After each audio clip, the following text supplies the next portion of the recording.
And now, Pujya Atman Sri Swami Jyotirmayananda commences tonight's satsang with a Sanskrit peace chant.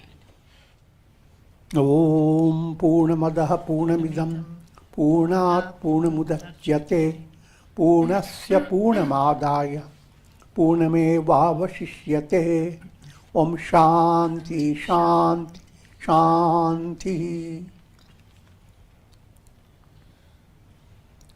We begin with mystic song by Sri Swami Lalitananda, played and sung by Sri Swami Umananda and Rajneesh. Our song tonight is based on a poem by Swamiji. It's called Beloved of My Soul.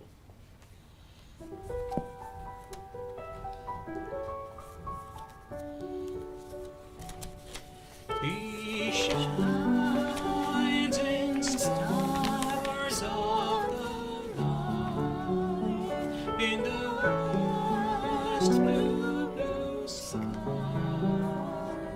He glistens like cold white snow on mountains that shine with full moon. He smiles with the rising sun, and with his golden brush he paints multicolored clouds on the canvas of the sky. He dreams with the moon, weaving the magic of moonlight. He stretches a starry road o'er the surging sea.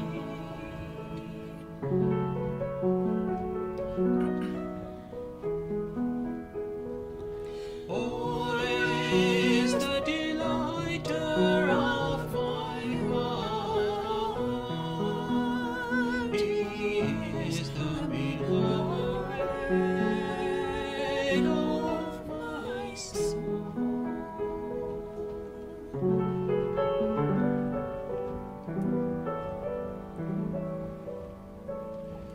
He dances with the trees and whispers with the breeze. He sings with the nightingale, with the calling of the rain. He leaps with the fawns in the green forest of spring.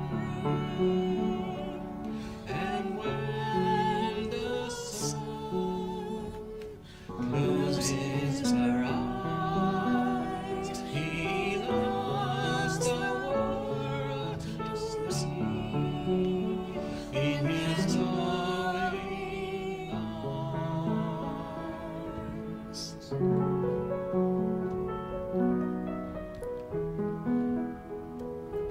Always the delighter of my heart. He is the beloved of my soul.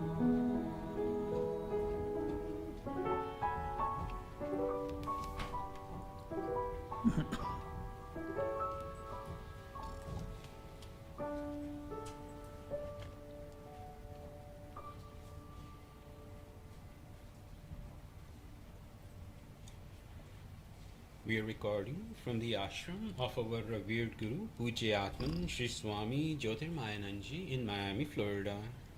Today is April the 15th, 2020, Wednesday evening, and tonight Swamiji will be lecturing on the Yoga Vasistha. This is Series 2018, class number 232. And now Pujya Atman Sri Swami Jyotirmayananda. Om Brahmanandam Paramasukhadam Kevalam Jnanamurtim Dvandvatitam Gagan Sadrisham Tattvamasyadilaksham Ekam Nityam Vimalamachalam Sarvadhi Sakshi Bhutam Bhavatitam Trigunarahitam Sadgurum Tam Namami. Om.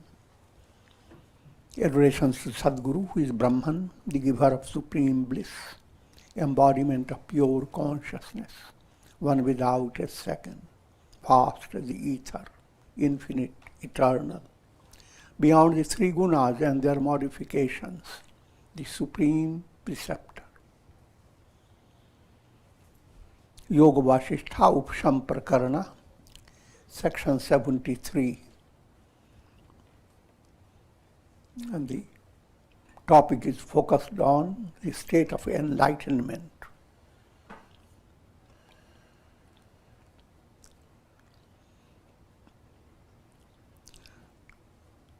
Happiness is the highlight of all human expectations. How to be happy.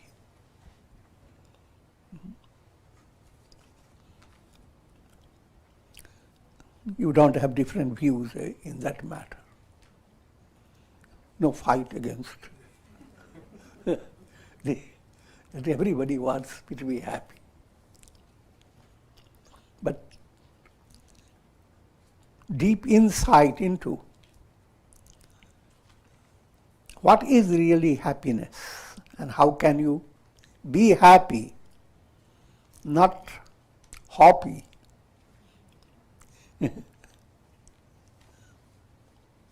Happiness, normal happiness that people enjoy is a hopping movement. You are happy, but then it suddenly moves away. And it's not, and we're unable to secure it.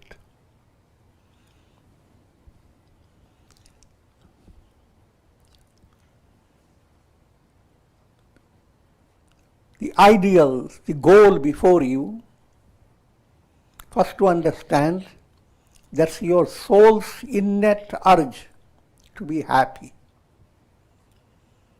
And it is fulfilled by realizing the self.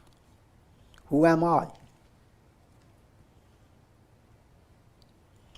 But if you are looking for a happiness in the realm of sense-object relations, that happiness or happiness of any type that you are looking for on the basis of power, prosperity, good relations or whatever, all that happiness comes and goes, and the formula behind all that mystic formula is even this will pass away. Very happy you are, etc., etc. It's wonderful, but it will pass.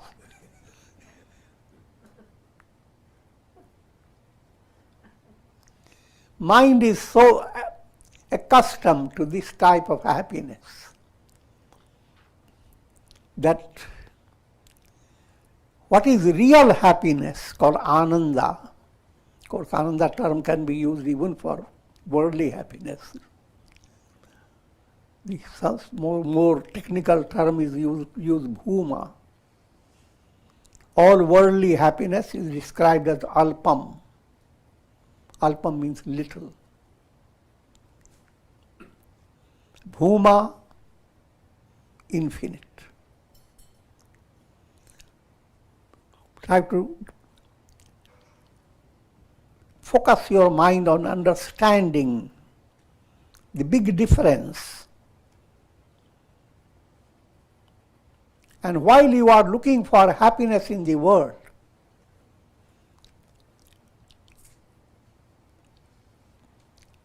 whatever object gives you happiness, your mind should become well prepared to understand that happiness is not coming from objects.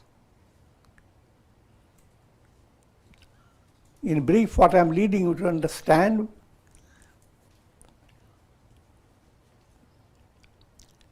there is no harm in being happy day by day with a hopping happiness. as long as your happiness does not lead your mind to delusion. If you are happy because of certain happenings, every happy happening that gives you happiness, if you were to trigger or ring a bell in your mind, that happiness is coming from God.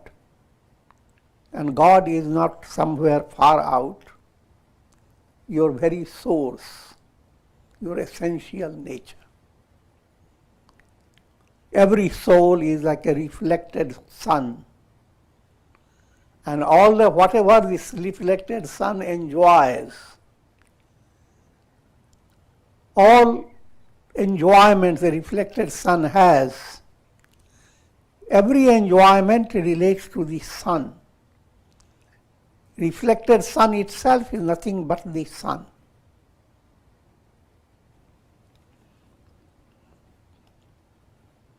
But let me come back to a very simple way to understand. The art of spiritual life, real spiritual life, is to live your life with happiness. But understand your happiness has three types of happiness. Sattvic happiness, Rajasic happiness, Tamasic happiness. Sattvic happiness, Gita gives this description in 18th chapter.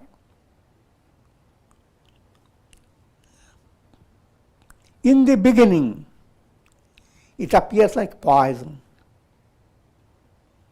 ends up with great happiness, like nectar. That type of experience of happiness is sattvic. Again, you have to understand, it doesn't have to be this allegorical statement. It doesn't have to be poison type of beginning in every sattvic happiness. But if the mind has been so accustomed to Rajasic happiness, you had planned to go for a big trip, 15 and 20 people were in your party, they are all arranged, and lots of demands are there on you. Put all the rows, all the ducks in the row.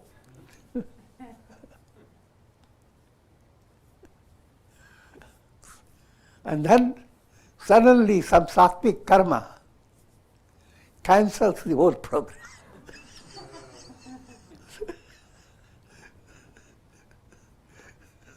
So we experience it like poison.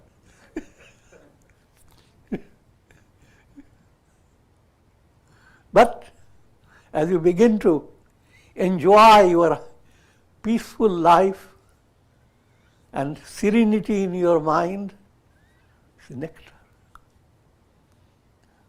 And in that settled state, see how wonderful God worked it.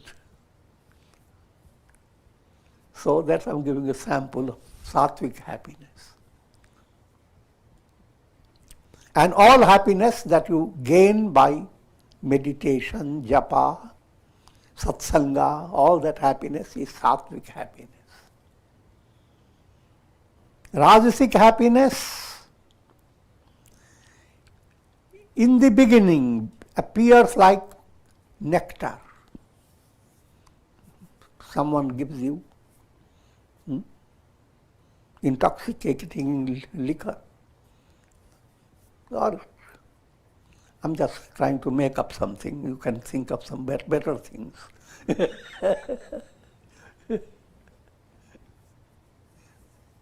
Something that is so good looking, something so good taste, you don't think of how you are going to digest it.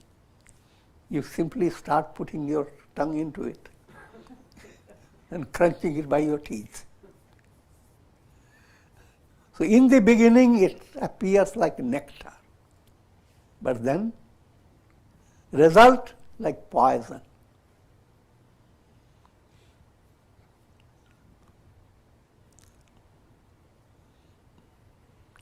That's called rajasic happiness. And rajasic happiness goes on creating distractions in your mind. Tamasic happiness, from beginning to end, you are deluded.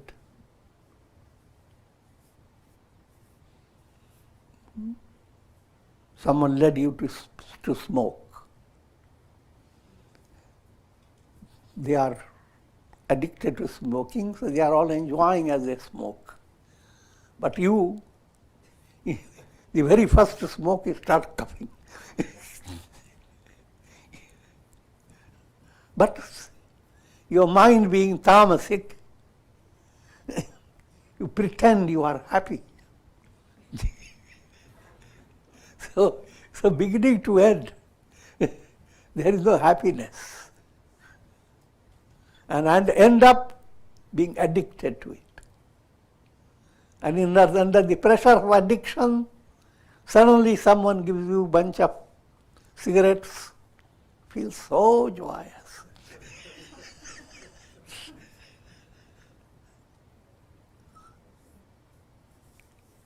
And tamasic happiness promotes pramad. Pramad means procrastination.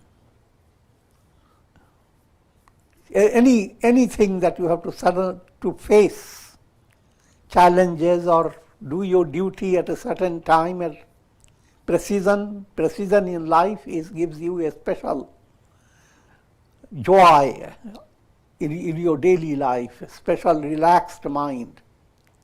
But when you do not do the job that you have to do and go on postponing, you go on postponing, but demands of the world, they don't postpone, they are coming up day by day. So now suddenly you face a very big voluminous work that you have to handle. And your mind goes into a turmoil. So, tamasic happiness promotes, rajasic also promotes procrastinating habit.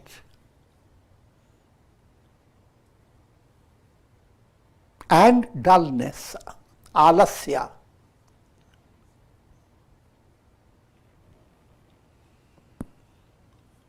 And nidra. Not normal sleep, abnormal, constantly, instead of being alert, doing your duties, constantly with a sleepy mind. So I've already given a picture of 3 types of happiness: sattvic, rajasic, tamasic. Of these 3, sattvic happiness should be your focus. Move away from rajasic, tamasic. That type of discipline enriches your life.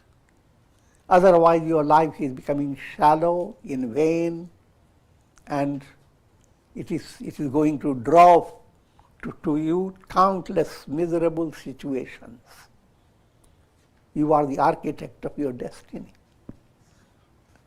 And your destiny that you are making will be very poor type of destiny.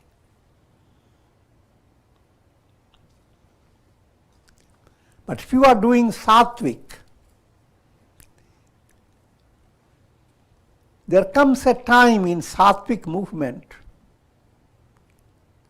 when suddenly a ring bells within your mind that allows you to see the difference between alpam and bhuma. Alpam, all worldly happiness, is limited by time, space, causation, and it will pass away. Also, it can never give you complete satisfaction.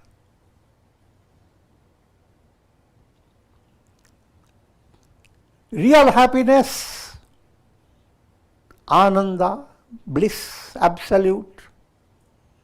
That's the revelation of who am I.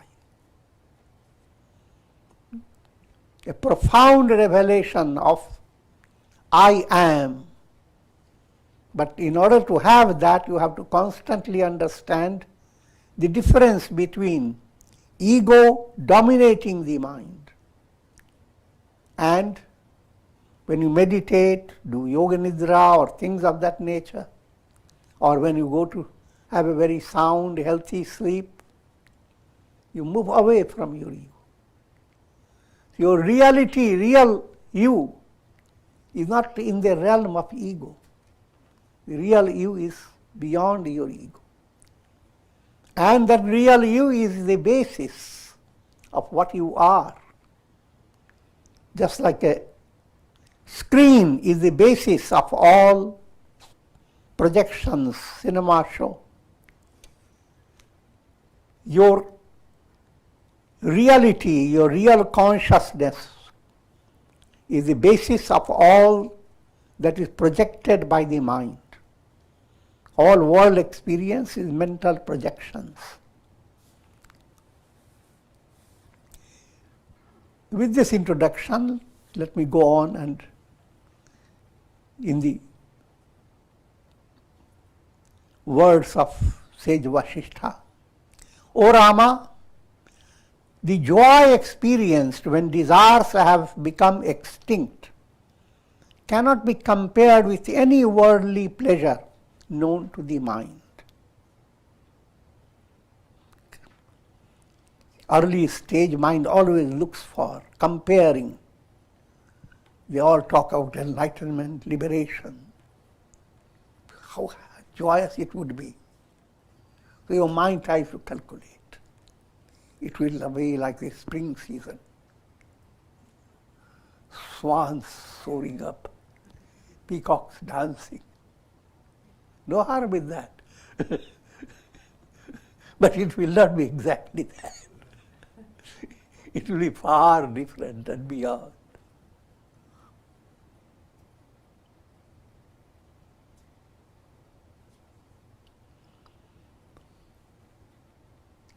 Even the joy experienced by one in the sweet embrace of his beloved wife or husband is far short of the perpetual bliss experienced by a sage. Neither a kingdom, nor the heavenly realms, nor the moon, nor the spring season, nor any pleasure of the world can ever compare to the bliss that is experienced by desirelessness. So, desire-based bliss versus desirelessness. Bliss, ananda, desirelessness you should not interpret as separating yourself from desires. It is fulfillment of all desires beyond your imagination. Absolute satisfaction. Always I have given the simile of a reflected sun and the sun. A reflected sun has countless relationships. You have to figure that out. And all those relationships give happiness to the reflected sun. Certain situation make the reflected sun shine better. Some situation make the reflected sun shake a little, but in a joyous way, and so forth. But all the joy experienced by the reflected sun is nothing compared to the revelation, I am the sun. Figure that out.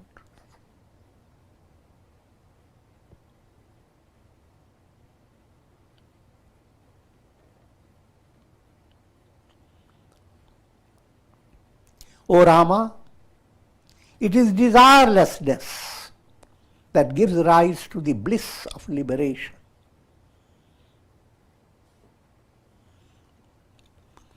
That's why we talk about sakamya, nishkamya. Going after happiness led by desire. You are following the law of karma.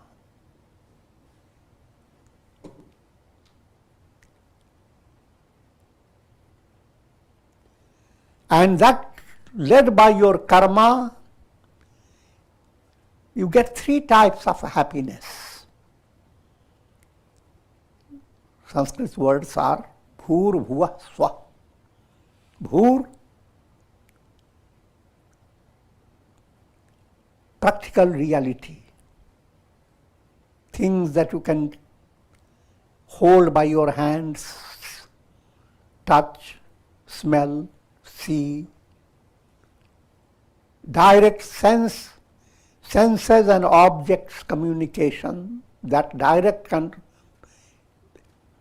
the basis of a direct contact. The happiness that you gain is called bhur happiness. Happiness, the bhur loka. Happiness that you get through your feelings and sentiments.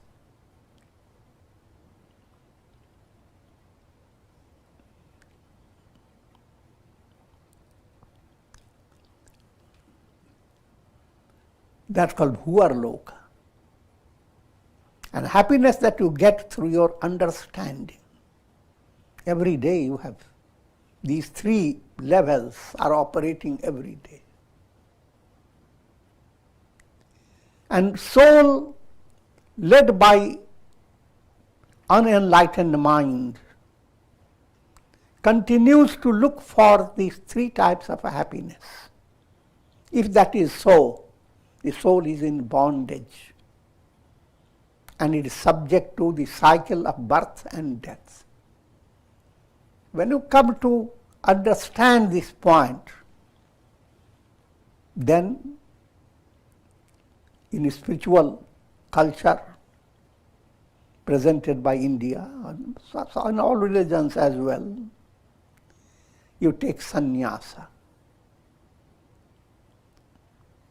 And sannyasa, the very initiation into sannyasa, you recite mantra, bhuh sannyastam maya, bhuvah sannyastam maya, swah sannyastam maya. I have renounced all earthly pleasure. I have renounced all sentimental pleasure. I am giving a simpler meaning. And I have renounced all pleasure arising in the level of your intellectual concepts and intellectual experience.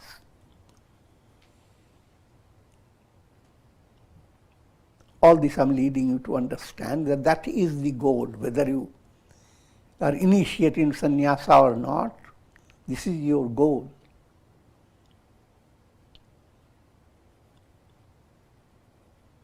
All happiness that is in these three planes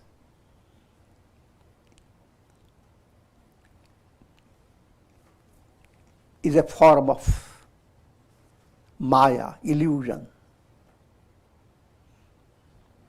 For the great soul who is endowed with desirelessness, this earth becomes as small as a pit made by a cow's hoof. All the happiness that we are looking for, where do you get on this earth planet? Suppose you have marvelous buildings that you own all over the world, Alaska to New Zealand, and you have big business going on, flourishing, and you have gone viral, and your ego has swollen up beyond description. All this is nothing but we're looking at a little water in a footprint of a cow. Cow's hoof creates a print, and in that print, the little water is there. Firstly, the hoof has created a lot of mud and filth, and in that there is little water. That's all, the entire happiness which human beings will give their life for just a tiny aspect of that happiness. And souls go on doing that life after life. But all that, nothing but a little puddle of water. While that the real happiness is ocean.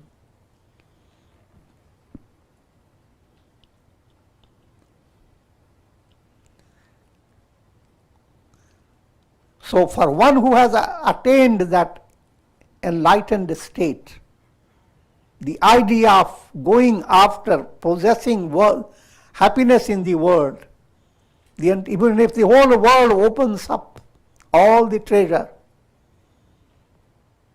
it is viewed by the enlightened mind as just a little mud puddle. The Sumeru mountains turn into stumps of trees, and the three worlds become like dust particles drifting in the wind. If this becomes hard to understand, think of your dream. How in your dream you find yourself in a very joyous and prosperous situation. But wake up, the dream is not even dust particles. Even using dust particles blown by the wind. Your dream is blown away, but not even as dust particles.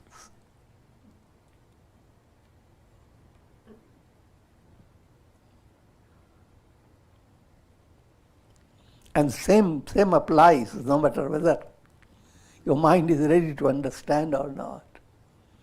And that's your objective, to grow up in a spiritual way. For those who are desireless, all worldly transactions, giving and taking of gifts,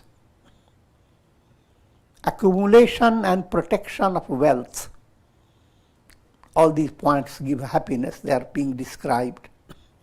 Enjoyment of the pleasures of the senses, delighting in the presence of relatives and friends, all become meaningless.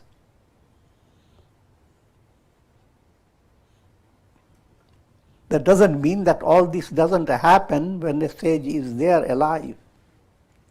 All these happen, just like clouds do happen in the sky. But to the sky, the clouds are meaningless, implying clouds don't in any way interact with the sky. The sky can. The sky is welcoming everything, because the sky is no longer in a state of being affected. Whether clouds come roaring and jumping around, or whether clouds come very softly, singing and dancing, the sky remains just the same. It's an allegorical picture. If you have that understanding, I am the self, that understanding dominates your entire mental experience.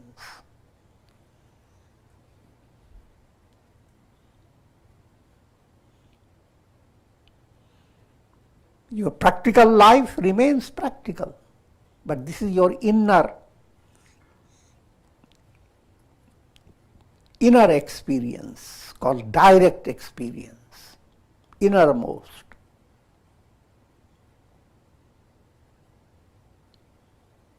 So much effort is directed by the ignorant towards these activities, and yet by doing so, they only continue to sow the seeds of misery. all the points I have mentioned, wealth, enjoyment of pleasures, presence of near and dear ones, all that gives you happiness. You go and enjoy, you get the happiness, but along with it you are sowing seeds of karma.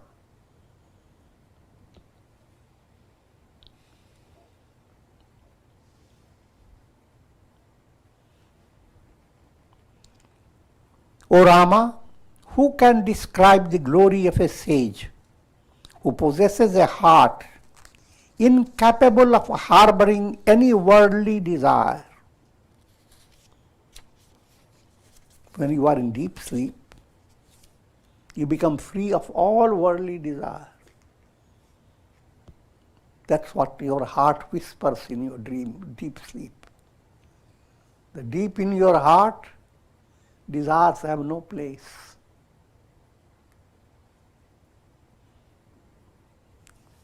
In deep sleep, you don't miss anything. Nature creates a little rehearsal of the absolute state which is your goal. So your goal is there and it comes every day, but your intellect is not pure enough, sharp enough to understand. The I am is not dependent on the body. I am is not dependent on the world. The world itself is not a reality. The world itself is being interpreted by your senses. Your eyes are interpreting colors, etc., and so forth. Your senses are not perfect. Animals and birds have different way of looking at the world.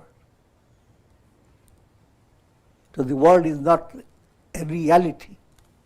And all you are experiencing is through your nervous system. And all this nervous system has its source in your brain. And behind the brain, and brain itself is receiving subtle source of energy from a divine source.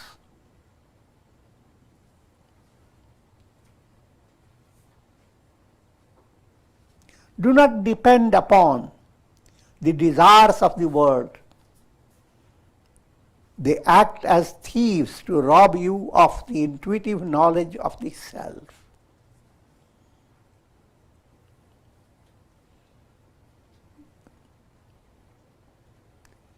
If you begin to depend upon, live your life with the goal, you want to be happy, and your mind has interpreted to be happy, you must have a lot of money, secure your progeny to be happy, your sons, grandsons, and so forth, the whole line may be happy, that type of, that people can go on singing your praises, power. That's the general idea of happiness and prosperity. But that's from advanced point of view. If that is your goal, then what happens? Your intuitional knowledge, put it in simple terms, viveka buddhi, the subtle intellect that shows this difference between who am I, the self and the not self. That's called viveka buddhi. That viveka buddhi, that viveka buddhi is as if taken away from you. You are robbed of your vivek. Who robs it? Big thieves. Kama, krodha, lobha, perverted desires, anger, greed, and other impurities. They are highway robbers. You are going on a highway. A robber suddenly snatches your purse. You are all your identity.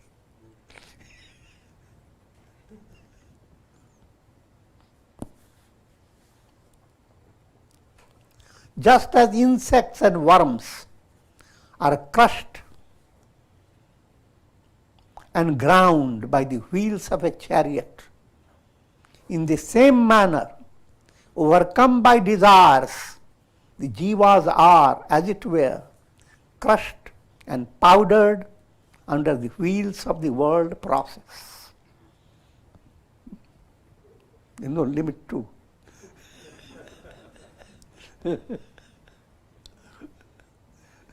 The reality is presented, it shocks one's mind. But this is the reality of all people who live through the world, looking for happiness in the world. What happens? They end up passing away, leaving the skeleton behind.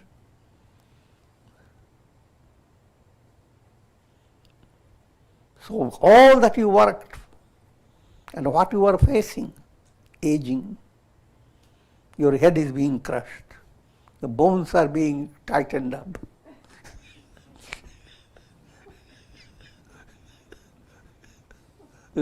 Worms can be killed faster. I'm joking.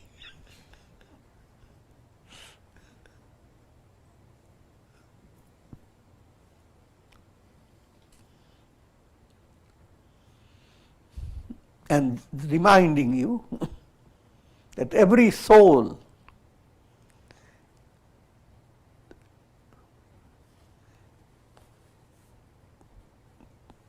fettered by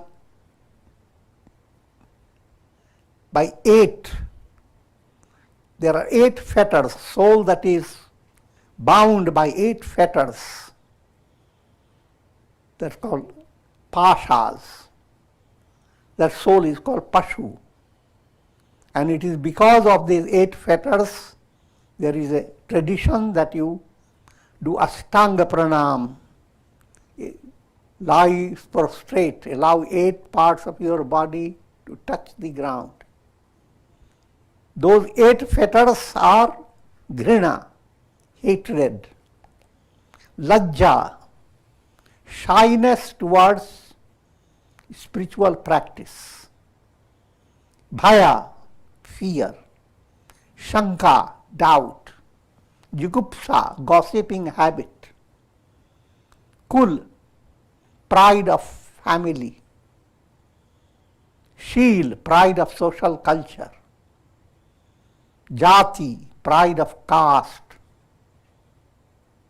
or class.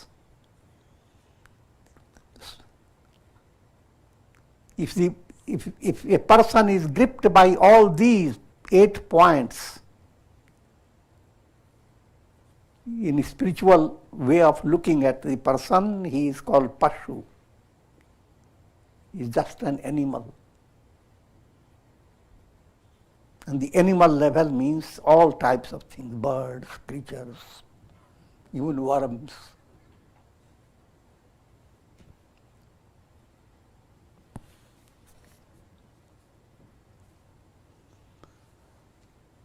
O Rama, a knower of the self does not desire anything from this world which is illusory.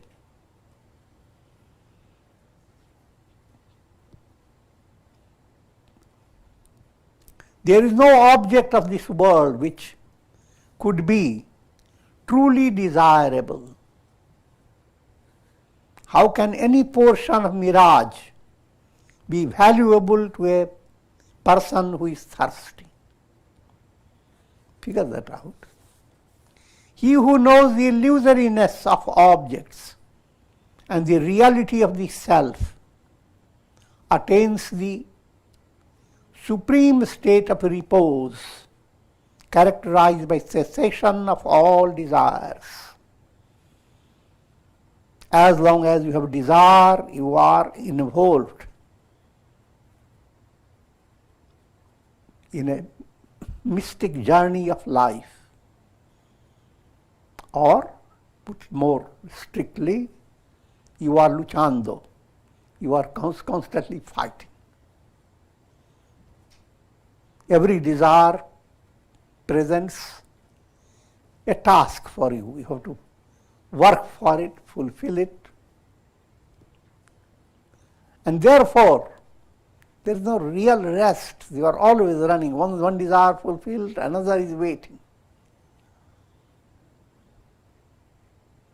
Complete repose is possible only when you attain enlightenment.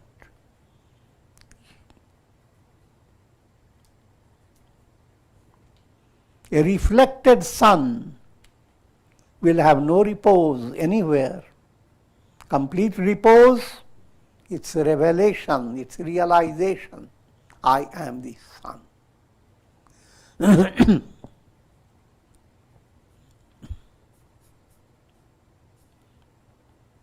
A deer flees in haste when it sees a lion approaching from a distance. Much in the same way, Maya or ignorance flees from the person who is endowed with the heroic quality of shunning all desires because he knows them to be illusory.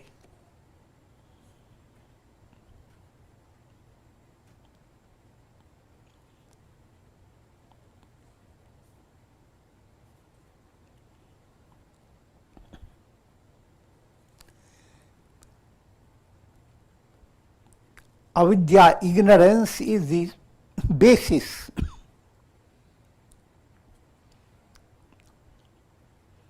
of letting the mind go after desires.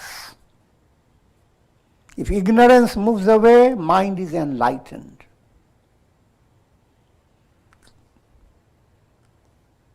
Enlightened mind will not go after worldly illusions.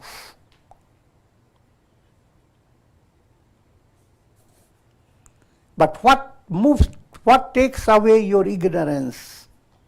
Desirelessness. And desirelessness is not practiced in one day, it is your whole project of understanding that happiness is not coming from objects. This doesn't mean that you make your life completely colorless. It means, on the other hand, make your life more colorful. When you are petting a baby, you are petting Krishna in the baby. Or even look at even animals who love their eyes. What shines through their eyes? Divine. In every loving relation, if your love goes beyond what appears before you and connects with God within your heart, if that art can be developed, then that will make avidya, ignorance, run away fast. But on the contrary, everything that gives you happiness takes you away from God. दुख में सुमिरन सब करे, सुख में करे न कोई. When there is a happy situation, people don't want to talk about God and all that stuff.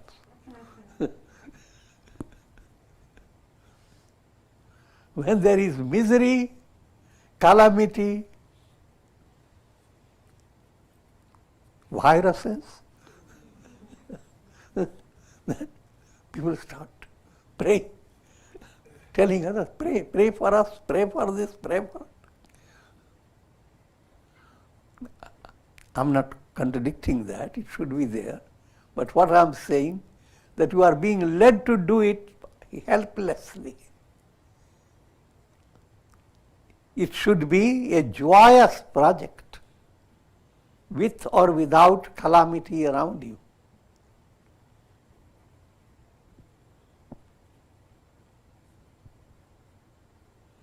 So if you have that type of development, art to recognize God behind all forms of love.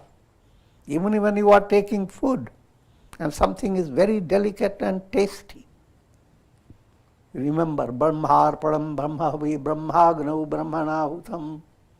The Brahman is touching your tongue. It's Brahman that is being tasted.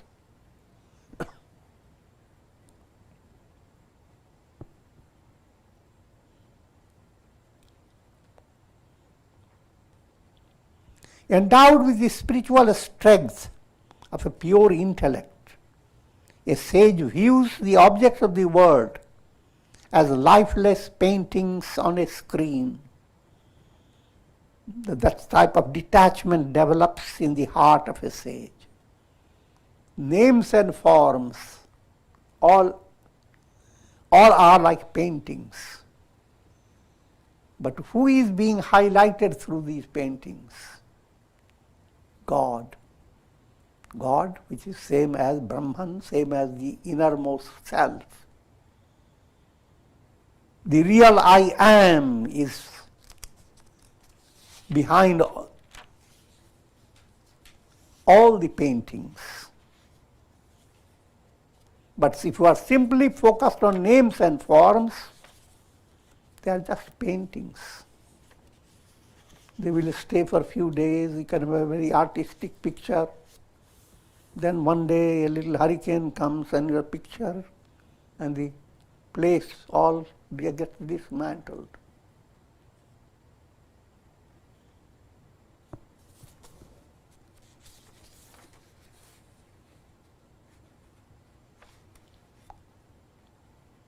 Endowed with the spiritual strength of pure intellect, a sage views the objects of pleasure as lifeless paintings on a screen.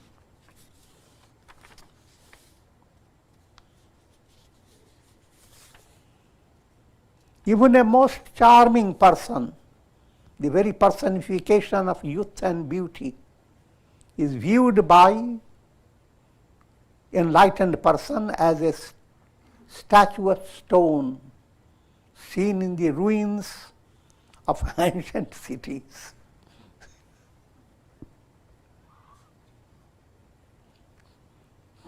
On coronavirus days, it's easy to understand. Keep away from people.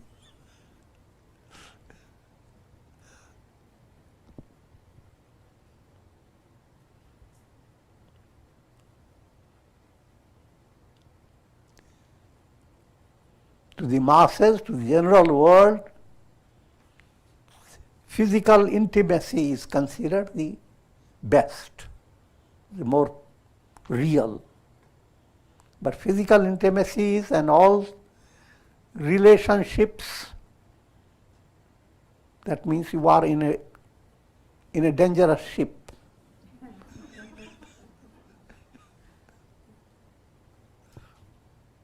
They are meant to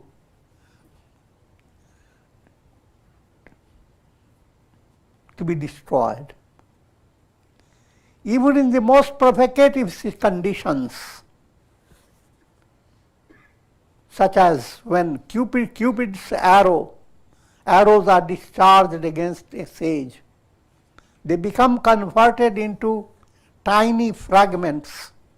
How can the swirling mist of passion affect the boundless vastness of the blue sky? Very great ideal presented by Lord Shiva himself. He opens his third eye and the Cupid god gets burnt up. Human mind is so much under cupidity. Stupidity.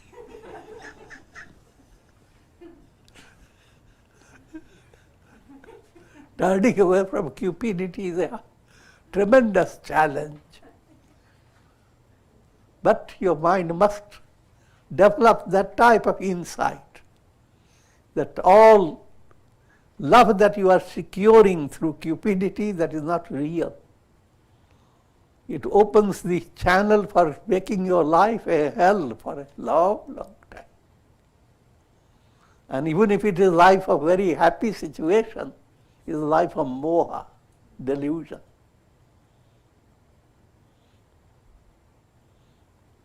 So therefore, lesser as cupidity decreases, greater is the love of your personality. And that love is more enjoyable, more tender, sweeter than any love that you can think of. The other love, you fall into it. I don't know what will happen after you fall. But divine love, you soar.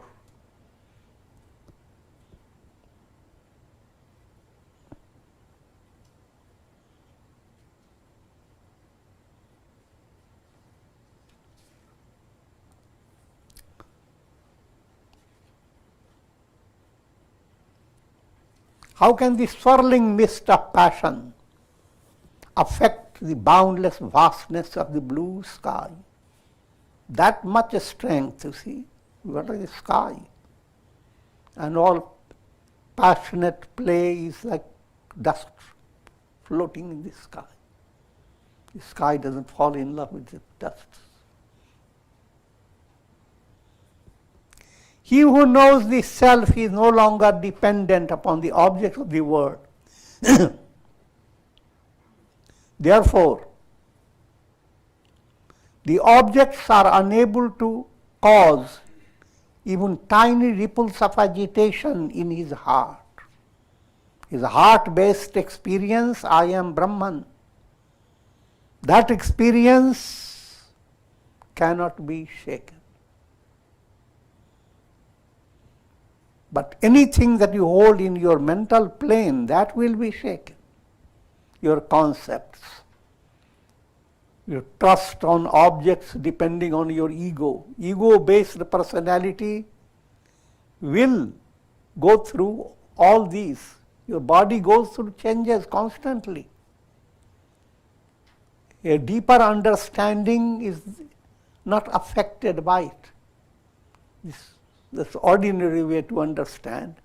But even your deeper understanding in day-to-day life is based upon mental process. Profoundest experience comes when a mental process is transcended by enlightenment. When you are in sleep, nothing bothers you. But in sleep, you have to close your eyes, your body doesn't move. In enlightenment, you are in deep sleep, but your body moves, your tongue says eloquent things. All your activities go on, the world goes on. That's the big difference.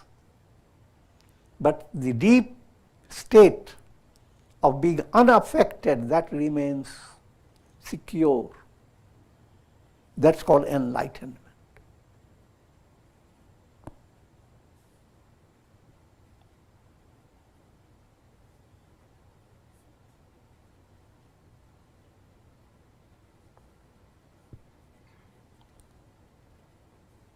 Just as a traveler doesn't seek refuge in the arid lands of a desert, in the same manner a sage does not seek refuge in the illusory objects of the world.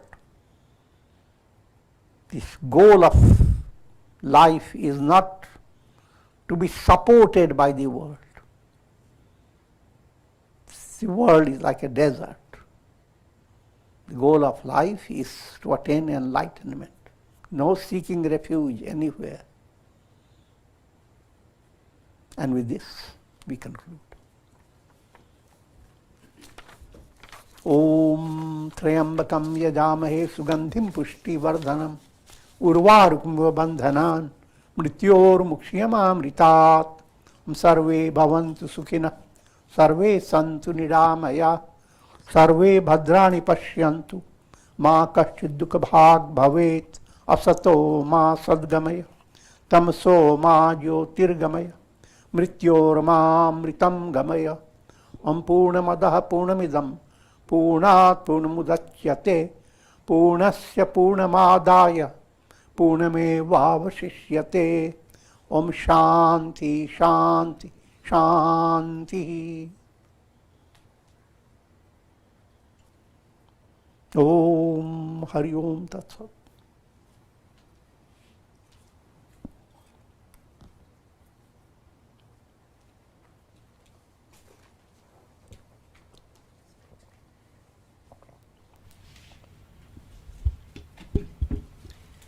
Are there any questions for Swamiji?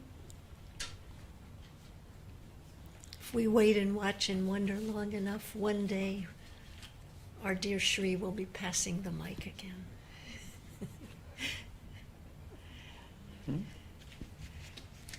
Her nose is blocked.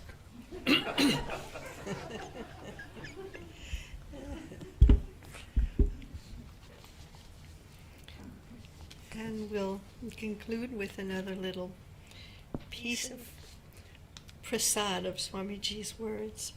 Swamiji would like me to say where this comes from. All I can say is that it comes from the vast ocean of Swamiji's wisdom. Not sure exactly where it came from, but here it is on paper. Convert your life into a stream of prayer, a process of discovery, and a song of communion with God. True happiness is the intrinsic nature of yourself. It is the ever-present reality of your life. It does not depend upon happenings. Prosperous conditions cannot add to that ocean of happiness, and adverse conditions cannot take away even a drop from that stupendous perfection. And with that, we conclude. Very nice, very nice.